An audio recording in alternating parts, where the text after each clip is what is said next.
Bonjour tout le monde, aujourd'hui petit cadeau bonus, mieux cadré et hors d'eau devant les hortensias comme promis, et donc H comme hémiplégie. Alors je voulais commencer la vidéo de la manière suivante avec une citation. Qu'on soit de droite ou de gauche, on est hémiplégique, disait Raymond Aron, qui était de droite. Alors ça c'est une citation de Pierre Desproges. Et Pierre Desproges, Dieu le tripote au plus haut des cieux, mais surtout là où c'est que c'est bon, a eu raison à la fois de citer cette phrase et puis de s'en moquer. Cette phrase, c'est intéressant parce que, effectivement, quand on est de droite ou de gauche, ben, on privilégie certains aspects d'un problème, d'un choix, d'une question, etc., au détriment d'autres. En ce sens, on peut dire qu'on est hémiplégique, mais par ailleurs, on peut tout à fait bien poser un problème, bien poser un enjeu, de telle sorte que les bonnes raisons pour lesquelles on pourrait faire un choix de droite et les bonnes raisons pour lesquelles on pourrait faire un choix de gauche soient honnêtement discutables. Et à partir de là, à chacun de trancher à partir de ses opinions, à partir de ses valeurs, à partir de ses intérêts, ce qui définit quasiment ce que c'est qu'une décision politique, qui n'est pas une décision morale, qui n'est pas une décision de justice, qui est une décision politique, voilà, basée sur la négociation, sur la base de valeurs, d'opinions, d'intérêts euh, divergents. Bon, d'ailleurs à ce sujet, il me semblerait intéressant de rappeler quelques petites choses sur ce qui distingue la gauche et la droite, parce que j'en viens à l'hémiplégie, vous inquiétez pas. Vous allez voir que c'est le déroulé du raisonnement. Aujourd'hui, on en a une espèce de vision complètement caricaturale dans l'espace public, en disant voilà, la droite c'est la liberté, la gauche c'est l'égalité, ce qui est complètement en fait insuffisant, si ce n'est inepte. Historiquement, la gauche de l'hémicycle se manifeste au moment de la Révolution française comme ceux qui s'opposent au droit de veto du roi. Et par la suite, notamment sous la Seconde et la Troisième République, on va caractériser la droite comme étant le sabre et le goupillon, c'est-à-dire la droite militariste, la droite cléricale. Et puis, on pourrait caractériser la gauche comme... c'est difficile d'ailleurs de classer les libéraux dans cette période-là. C'est pas évident. On pourrait classer la gauche comme ceux qui défendent effectivement un peu plus d'égalité, mais d'abord l'égalité de droit et de dignité, c'est de ça dont il est question. Et puis, par ailleurs, la démocratie, voilà, l'accès à chacun au statut plein et entier de citoyen. Et à ce moment-là, on pourrait dire que, dans le fond, la gauche, c'est beaucoup la notion de démocratie sociale qui l'a caractérisée. Donc voilà, dire simplement c'est l'égalité, oui d'accord c'est l'égalité, mais c'est pas seulement l'égalité financière, c'est pas l'égalité des chances, c'est l'égalité dans le statut de citoyen et donc dans la liberté de s'exprimer en tant que citoyen. Bon, je serais intéressé d'ailleurs de faire une histoire détaillée de ce qu'a contenu la position de la gauche. Il y a Philippe Chagnal qui a travaillé là-dessus dans la délicate essence du socialisme, c'est passionnant, mais il faudrait rassembler finalement ce genre de documentation sur tous les partis qui se sont identifiés à la gauche politique en France. Voilà où je veux en venir. Il existe aujourd'hui, assez globalement dans les médias, mais évidemment c'est repris dans les éléments de communication des hommes et des femmes politiques, une manière de présenter les problèmes qui se présentent à nous, qui procède à une forme d'hémiplégie d'un nouveau genre, c'est-à-dire qu'elle présente les problèmes comme étant ni de droite ni de gauche, et de droite et de gauche, mais surtout relevant d'une forme de bon sens. Alors, petite parenthèse, quand je dis nouveau, vous allez voir pourquoi, c'est parce qu'il y a certaines caractéristiques qui sont nouvelles, mais de manière générale, si vous lisez sur la télévision de Pierre Bourdieu ou la production de l'idéologie dominante du même avec Boltanski, vous trouverez énormément d'éléments de cette manière dont une idéologie s'exprime dans l'organisation des productions médiatiques. Bon, voilà, ça ne vous surprendra pas outre mesure. Et néanmoins, il y a quelques petits éléments qui sont nouveaux et qui méritent d'être relevés. C'est ça que je veux faire avec vous dans cette vidéo. Alors voilà, euh, je vais suivre mon chemin, je ne vais pas suivre le chemin de Bourdieu pour caractériser l'idéologie dominante telle qu'elle s'exprime euh, dans, dans les médias aujourd'hui en France.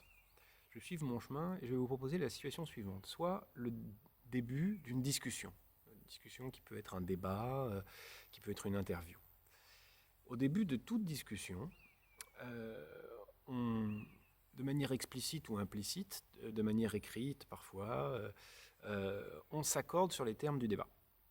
La plupart du temps, cet accord se fait de manière inconsciente, implicite. On s'accorde sur un certain nombre de choses qui vont déterminer comment sera la discussion. Alors, lorsque des gens sont interviewés dans des chaînes de télévision, dans des chaînes de radio, ça peut aller dans un certain niveau de détail. Par exemple, de manière inconsciente, on est d'accord sur le fait qu'on va parler en français. On est d'accord sur le fait qu'on ne mobilisera pas telle ou telle notion parce qu'elles sont politiquement incorrectes et on n'a pas besoin de le dire. Et si on les utilise, alors ça fera scandale, mais de manière très codifiée. On s'accorde encore sur le fait que on fera intervenir le moins possible la vie privée de l'interviewé à ses dépens, ou la vie privée de l'intervieweur à ses dépens. On fera intervenir le moins possible le niveau de revenu de l'interviewé et de l'intervieweur à leurs dépens. Parfois, on s'accordera sur le fait que les questions doivent être produites à l'avance. On peut s'accorder aussi sur la disposition de la personne, le temps de parole, les thèmes qui seront abordés. Bref, on se met d'accord sur un certain nombre de choses. Alors, ces points d'accord, parler français, pas attaquer la famille, etc., peuvent être, je vais faire une métaphore, ça peut être vu comme, vous savez, les abords des villes de taille moyenne et des zones industrielles, comme ça, des zones où il y a plein de ronds-points. Donc on arrive, pouf, on fait un premier choix qui amène à un deuxième rond-point, pouf, on va à un deuxième choix, pouf, un troisième choix, pouf, un quatrième choix. Et à travers tous ces endroits où on a pris des décisions, parler français plutôt qu'une autre langue, parler pendant 20 minutes plutôt que 10 minutes, plutôt que 15 minutes, plutôt que 40 minutes, etc., se couper la parole ou ne pas se couper la parole, on dessine ce que va être la discussion. Bon. Et par la suite, il me semble que se développe l'habitude, dans un discours médiatique, de proposer des faux ronds-points. C'est-à-dire des discussions, des débats, des questions, des problèmes, notamment politiques, aussi économiques, mais l'économique c'est du politique au premier chef, qui en fait sont des faux ronds-points en ce sens que y a une entrée et une sortie. Il n'y a qu'une seule entrée et une seule sortie. On peut rentrer, faire des tours, mais il n'y a qu'une seule sortie. Voilà, c'est des faux ronds-points, littéralement.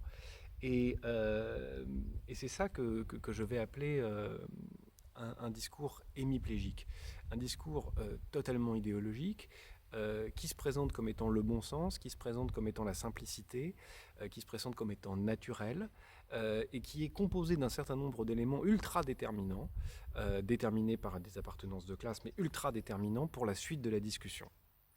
Bon. Alors, voilà, donc j'appelle parole hémiplégique, une parole qui dispose un rond-point avec une seule entrée et une seule sortie, et qui détermine fortement la suite de la discussion en la plaçant comme hors sol, hors sujet, hors monde. Et je vais m'expliquer pourquoi. Enfin, je vais vous expliquer. Donc, alors, à quoi ça peut ressembler? Ça peut ressembler à un journaliste de France Info qui interviewe quelqu'un et qui lui dit au bout d'un certain temps, par exemple un opposant au pass sanitaire, oui mais quand même, est-ce que ça serait pas plus raisonnable que tout le monde se fasse vacciner et puis voilà, c'est bon, dans un mois on n'en parle plus. Ou alors en interviewant un acteur, une productrice de cinéma, un acteur du secteur culturel français, en lui disant bon, mais alors, quand même, est-ce que vous ne croyez pas que c'est simplement un mauvais moment à passer? Voilà, on s'habitue au pass sanitaire et tout rentre dans l'ordre. Ça peut être aussi des questions qui vont amener immédiatement une réponse parce qu'elle est comprise dans la question, comme bon voilà, si vous faites telle mesure, vous augmentez les impôts, qu'est-ce que vous faites de la fuite des riches, si vous faites telle mesure pour les plus pauvres, qu'est-ce que vous faites de la croissance, est-ce que la croissance n'est pas le moteur de tout, etc. etc. Bon. En fait, je pourrais dire que la quasi-totalité des questions, des paroles sont hémiplégiques. Ce qui m'intéresse, pourquoi je les ai appelées hémiplégiques, c'est pas tant parce qu'elles sont ou de droite ou de gauche, on pourrait dire qu'elles sont néolibérales si on veut bien, c'est en s'attachant aux détails du monde qui sous-tend, de la vision du monde qui sous-tend cette parole médiatique, identifier des points communs et les rapporter à une manière de voir le monde. Bon, alors, d'abord, ces questions-là, la parole hémiplégique est une parole qui situe l'action politique dans une chronologie atemporelle. Voilà. C'est l'instant, l'immédiat, le tout de suite maintenant. Donc c'est par exemple des journalistes qui, interviewant des politiques, ne vont pas dire à qui incombe la responsabilité de telle et telle action, pourquoi en est-on arrivé là, etc. Mais qu'est-ce qu'on fait là maintenant dans l'urgence ? La question n'est pas de savoir si vous aviez dit il y a tant d'années ou tant de mois ce qu'il aurait fallu faire. La question c'est maintenant, là, tout de suite, qu'est-ce qu'il faut faire ? Bon, alors ça c'est intéressant parce que on refuse la mise en récit. On refuse la mise en récit des fautes, on refuse la mise en récit de la culpabilité, de la responsabilité. Bon, et c'est donc un deuxième point. La parole hémiplégique est donc atemporelle, c'est un présent total. Elle met en place un présent total. Il faut réagir dans l'immédiateté à l'immédiat. Elle est atemporelle et cette atemporalité efface deux choses. La responsabilité, entendue non pas comme une qualité éthique de la personne qui est responsable et qui pense en responsabilité, mais la responsabilité au sens de la culpabilité, de l'imputabilité des actions. Bon, donc on a une parole intemporelle qui refuse l'imputabilité des actions, qui en fait un problème qui n'existe pas. Appliquez ça à ce qu'on entend aujourd'hui en ce moment sur tout le Covid, vous verrez, c'est vraiment, ça peut s'appliquer quasiment à toute parole médiatique dans les médias bourgeois. Bon, alors, atemporelle, qui refuse la mise en récit, qui refuse l'imputabilité de l'action, qui suppose une société sans classe, qui doit être une démocratie libérale de marché, ça va de soi, mais société sans classe, c'est très important. Ça veut dire que les individus ne sont pas distingués par leur rapport à l'outil de production. Ils sont pas distingués. On les considère vraiment comme de la masse, comme du chiffre. Bien. Alors là-dessus, ce discours-là, le discours hémiplégique, distingue les inutiles qui sont chiffrés et les experts, c'est-à-dire ceux qui maîtrisent les chiffres. Vous voyez, on a un exercice de citoyenneté dans des discussions politiques à la télé, et qu'est-ce que produit ce discours-là ? C'est, d'un côté, il y a les experts du chiffre, et ensuite, il y a les inutiles chiffrés. Bon, ce qui distingue les compétents des incompétents. C'est un discours dans lequel tout est désacralisé. Tout est désacralisé. Je reviens à mon petit exemple tout bête de ce journaliste de France Info qui dit, mais tout bêtement, est-ce que ce serait pas plus simple quand même que tout le monde se fasse vacciner et qu'ensuite tout le monde ait le pass et que tout aille bien ? Vous voyez bien comment là on touche à des objets qui font l'objet d'un investissement symbolique fort. J'ai dit objet à dessein. Le corps humain par exemple, la personne humaine, ses choix. En fait, on a affaire à des sujets. Et la santé individuelle et le secret médical, bref, on touche à un certain nombre de totems et on y touche comme ça, à l'air badin. Est-ce qu'on ne pourrait pas faire rentrer tout ça dans des bases de données partagées mondialement parce que dans le fond, ça me fonctionnerait mieux, hein, vous voyez ? Donc, c'est cette espèce de trivialisation de tout ce qui est sacré dans l'optique d'une efficacité. Alors, c'est quelque chose qu'on connaît dans le commerce. Ça intègre totalement maintenant la discussion politique. Voilà. On reprend. Une présentation des questions politiques comme étant atemporelles, qui refuse la mise en récit, et qui donc refuse le récit de la culpabilité, de l'imputabilité, de la responsabilité, qui distingue, pour avoir le droit de prendre la décision, les compétents et les incompétents, ceux qui sont mis en chiffres et ceux qui maîtrisent les chiffres, au nom d'un bon sens. Et il va de soi dans ce discours-là qu'il est totalement admis en face de la pédagogie. Alors la pédagogie, c'est en politique la chose la plus insupportable qui soit. Ça signifie qu'il y a des compétents en matière politique et des incompétents en matière politique. Il y a des compétents et des incompétents en matière de gestion d'une centrale nucléaire, c'est évident. qu'il y ait des compétents et des incompétents en matière de décision pour savoir si on doit avoir ou non du nucléaire, prendre le risque, gérer le risque, mettre un terme au risque, ça c'est insupportable. C'est insupportable et en un certain sens, c'est pas de la pédagogie dont il doit être question, c'est au contraire le mouvement totalement inverse, la capacité de ceux qui connaissent les risques d'un point de vue technique à se faire comprendre. C'est à eux de travailler sur eux-mêmes jusqu'au point où ils sont capables de traduire en des termes politiques ce qu'ils pensent, ce qu'ils disent, ce qu'ils savent. Bien. Alors, cette espèce d'infantilisation de la pédagogie au nom du bon sens, de la bonne gestion, etc., tous motifs qui sont anciens et que vous connaissez, mais que je viens de compléter un petit peu, se traduisent dans des modes de communication qui visent exclusivement la pédagogie, l'influence, la manipulation, qu'on va appeler nudging. Voilà. Et alors, récemment, ça a été magnifiquement illustré par des propos de M. Véran à l'Assemblée nationale. Je crois que c'était hier, tout simplement, lors d'un débat dans lequel il a eu à interagir avec Caroline Fiat et Jean-Luc Mélenchon de la France Insoumise. Et dans les deux cas, la réponse était un peu estomacante, en ce sens que elle était comme totalement à côté de ce à quoi il répondait, des gens à qui il répondait. Alors, d'un côté, en disant à une soignante, une aide-soignante, Caroline Fiat, qui a passé les 3 premières phases du confinement au travail à l'hôpital, que ce qu'elle décrivait n'était pas la réalité, en parlant de ces chiffres à lui comme étant la réalité, comme si lui connaissait ça, beaucoup mieux qu'elle, puisque lui, voilà. Et alors, l'autre, c'était vraiment génial.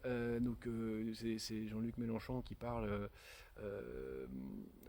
au moment de déposer une mention de rejet de la loi d'application du pass sanitaire. Et il parle des soignants, il parle des malades, il parle des patients, il parle de leur vie, il en parle avec émotion, etc. Et la réponse de Véran, qui avait dû être écrite avant, c'est pas un mot sur les soignants, pas un mot sur les malades.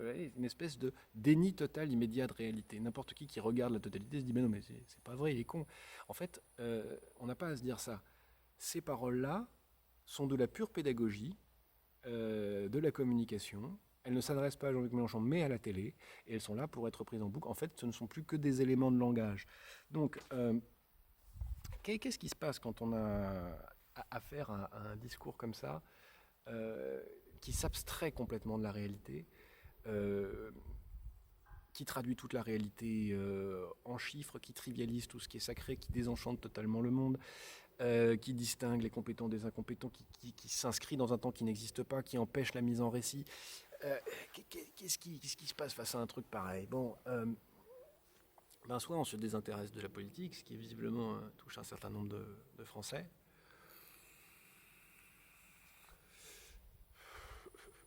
Soit, tout simplement, on entre dans la théorie du complot. Qu'est-ce qu'elle fait, la théorie du complot? D'abord, elle y répond quasiment en point par point.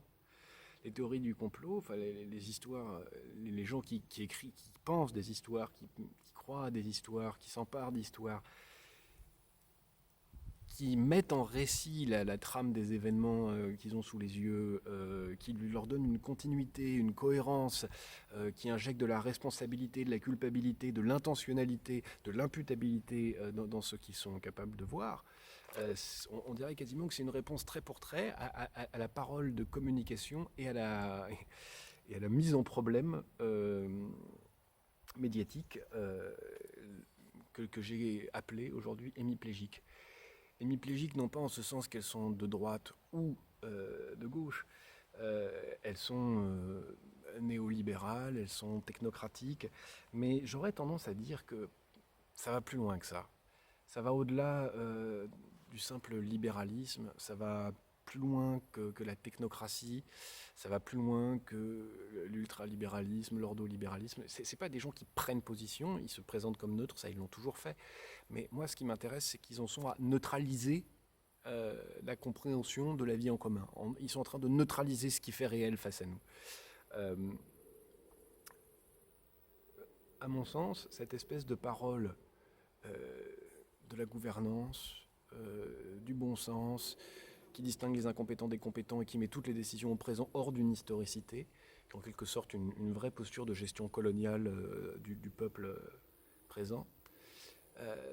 C'est une position technocratique, c'est une position par ailleurs massivement ordolibérale, mais pour des raisons que j'ai déjà développées dans un cours qui est sur cette chaîne. Ça traduit pour moi quelque chose comme une haine du réel, du symbolique, du corps social, de tout ce qu'il y a de baveux, de grumeleux, de fleuri, de débordant, de fertile, de fécond, voilà, de la vie en fait. Tout ce qui est baroque. Tout ce qui déborde, tout ce qui pullule, que ce soit des opinions, que ce soit des gens, que ce soit des croyances, que ce soit des discours. C'est vraiment la volonté de faire entrer dans les boîtes les plus petites qui soient toute la vie en commun, de la rendre pure et parfaite, de la rendre propre, nue, pure, indiscutable.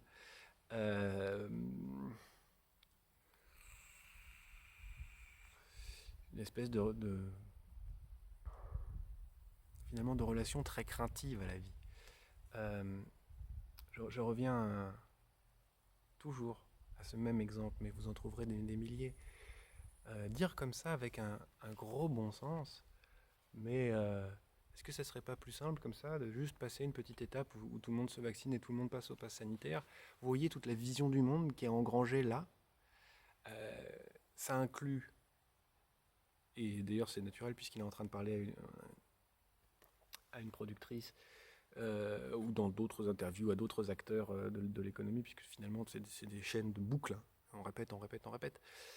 Ça inclut par exemple une vision d'une démocratie libérale de marché où le but c'est collectif, en gros c'est d'atteindre un certain taux de croissance qui seul permet d'avoir quelques marges de manœuvre par rapport aux politiques, puisque pour ce qui est des grandes politiques publiques et des grandes politiques de l'emploi, elles sont toutes interdites par les traités de l'ensemble ordolibéral dans lequel on s'inscrit à l'échelle européenne.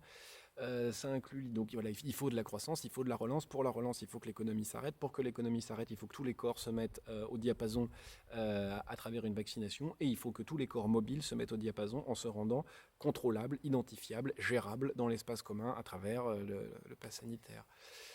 Et ils présentent ça comme du gros bon sens. Voilà. Alors, vous voyez, moi, ce que je vais appeler une posture hémiplégique comme ça, en fait, c'est une posture dont le déterminant idéologique est d'en fait de refuser la politique. Voilà. C'est pas tant d'être ordolibéral, technocrate français, plus un peu de néolibéralisme à la française. C'est simplement une manière de créer des débats qui refusent totalement en fait, le politique. Elle dit pas, elle dit même plus, je ne veux ni être de droite ni être de gauche, je veux être technocrate, c'est la raison qui va l'emporter, etc. Elle dit simplement, dépolitisons. Et il me semble que cette manière de faire n'est possible que dans un champ dans lequel on s'adresse à des gens qui ne sont pas considérés comme des citoyens et des gens qui sont situés. On ne se positionne pas par rapport à eux. On refuse ce plan dans lequel chacun peut se positionner. Bon. Ça ressemble un peu, vous vous en souvenez sûrement, à ces manières de créer des fausses questions, des faux débats, des fausses convocations, en disant est-ce que vous condamnez le terrorisme, hein? Vous condamnez le terrorisme, vous condamnez les violences, vous condamnez les ultra-violents, vous condamnez les manifestants qui sont violents, hein, vous les condamnez. Donc, pour toute rationalité, il est bon que chacun puisse être contrôlé partout et qu'on puisse créer des fichiers sur nos identités, nos vies, nos histoires, etc. Qu'on soit contrôlé par drone, que la France se transforme en cessant d'être un État de droit, c'est-à-dire un État dans lequel les citoyens ont des droits pour se défendre face à la puissance publique. C'est ça un État de droit. C'est un État dans lequel chacun a non seulement le droit à renégocier de nouveaux droits, mais aussi dans lequel on dispose de droits pour se défendre du de la puissance publique, de ceux à qui on délègue l'exercice du souverain, puisque ce n'est jamais qu'une délégation, rappelons-le nous toujours. Je vois que nous approchons des 25 minutes, c'est encore beaucoup trop long, en plus pour un bonus c'est complètement fou. Donc je vous salue, salut tes joies, à bientôt, à la prochaine.